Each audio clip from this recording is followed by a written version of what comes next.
As temperatures remain high across southern Europe, firefighters are tackling raging wildfires from Greece to Portugal.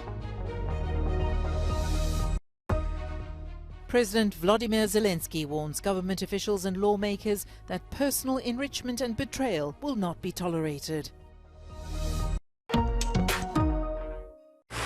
An apocalyptic landscape rises over Rhodes, one of the Greek islands that has been fighting roaring wildfires day and night.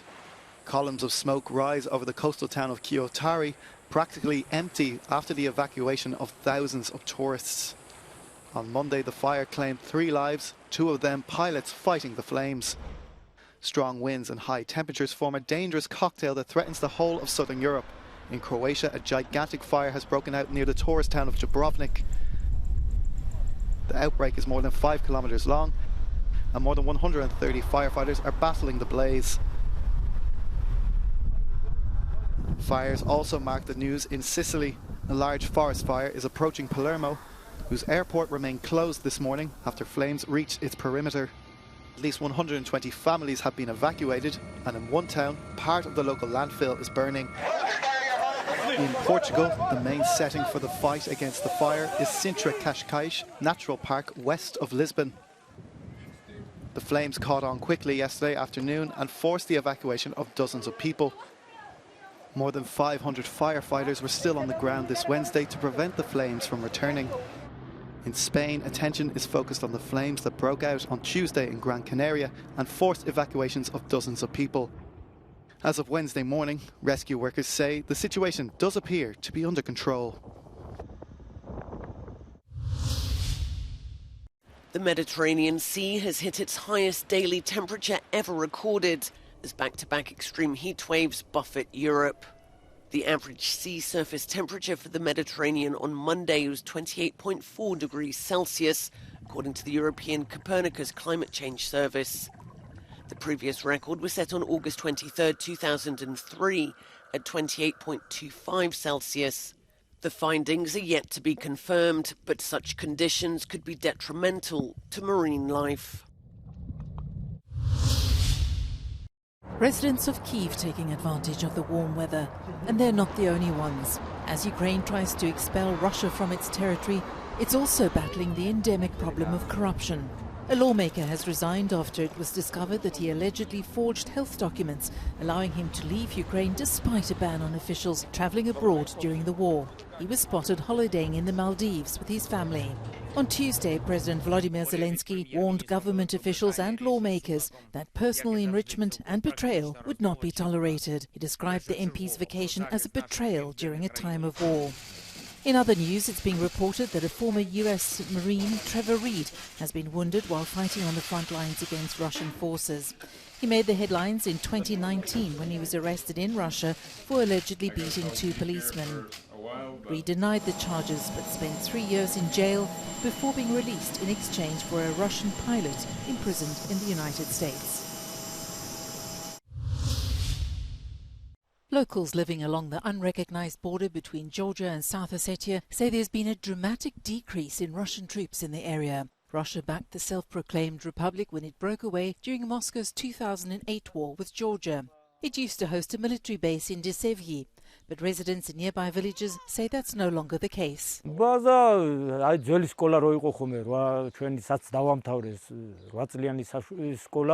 იქ იყო, იქ არის ბაზა დღესდღეობით. 1000 ერთხელ რა შეხვდებია ხოლმე გაივლიან 3-4 კაცი დადის რა.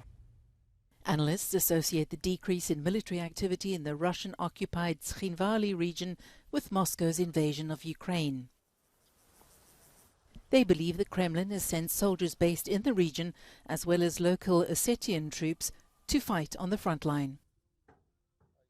რასაც ჩვენ ვაკვირდებით უკრაინის ომის დროს, რაც უკრაინაში აშკარად გამოიკვეთა, რუსეთის ძალებს აქ ძალიან დიდი დეფიციტი მომზადებული სამხედრო პირადი შემადგენლობის. ფაქტიურად ყველა მიმართულებიდან წაიყვანეს მომზადებული პირადი შემადგენლობა და მათ ჩართული ყავთ მოქმედებაში.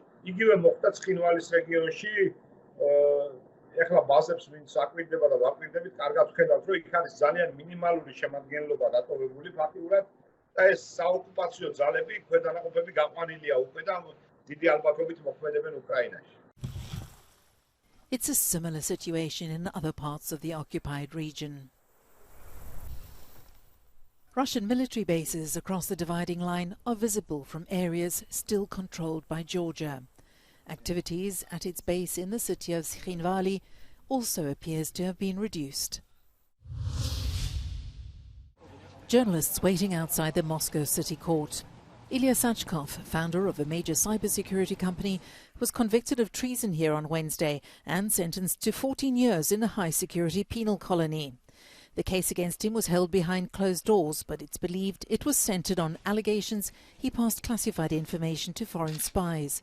The 37-year-old, who's been detained since September 2021, has denied the charges. At the time of his arrest, his company was focusing on investigating high-tech crimes and online fraud in Russia and elsewhere. Tensions on the streets of Niger's capital, Niamey, amid reports of a possible internal military action against the president. Mohamed Bazoum has claimed that members of the Presidential Guard had tried to move against him. Some accounts suggest that the president was being held by soldiers from the unit after talks to resolve the situation failed. In other reports, President Bazoum and his family were said to be doing well, and that the National Army was preparing to attack the purported rebels if they didn't back down. The cause of the military standoff remains unclear. Niger, a large but severely poor former French colony, has seen frequent military coups and army rebellions since independence in 1960. The EU's ombudswoman is opening an investigation into the role of the bloc's border agency Frontex in the sinking of a boat off the coast of Greece in June, in which around 500 people died. Emily O'Reilly wants access to a series of documents to help her understand the responsibilities of the European Border and Coast Guard Agency when it comes to rescuing those in distress at sea. She says that a tragedy of this magnitude requires all those involved to reflect on their responsibilities and to be clear to the public who is accountable for these deaths. The shipwreck raised many questions about the interactions between the Greek Coast Guard and Frontex. The European Border Agency says it offered assistance after the overcrowded boat was spotted, while Greece insists people on the boat refused their help.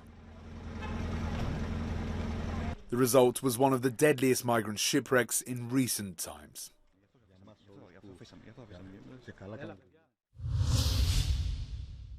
Hours of anguish and drama on Cheney's beach in southwestern Australia. Approximately 50 pilot whales have died after a mass stranding in shallow waters. Dozens of rescuers, vets and volunteers are now trying to drag dozens of these marine mammals back out to sea. It is a difficult and dangerous task in these shark-infested waters. What's more, vets say many of these gentle creatures are sick or at the very least stressed. Last year, 230 pilot whales beached in Tasmania, which is also on the migratory route for many whale species. A specialized type of drone capable of carrying passengers is being tried out in the European Union for the first time. The EH216 simulated the delivery of medical equipment over a distance of 1 kilometer. Drones like this could be vital when the person has a life-threatening emergency in remote areas. They could carry an EpiPen or a first aid kit, saving lives in the near future. This one can even carry medical personnel to disasters.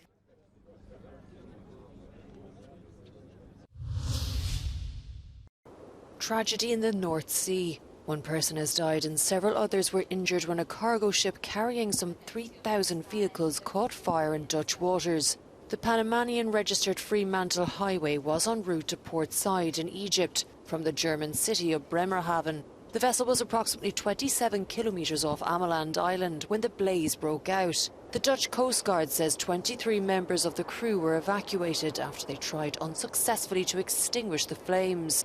Rescue vessels are trying to prevent the ship from sinking.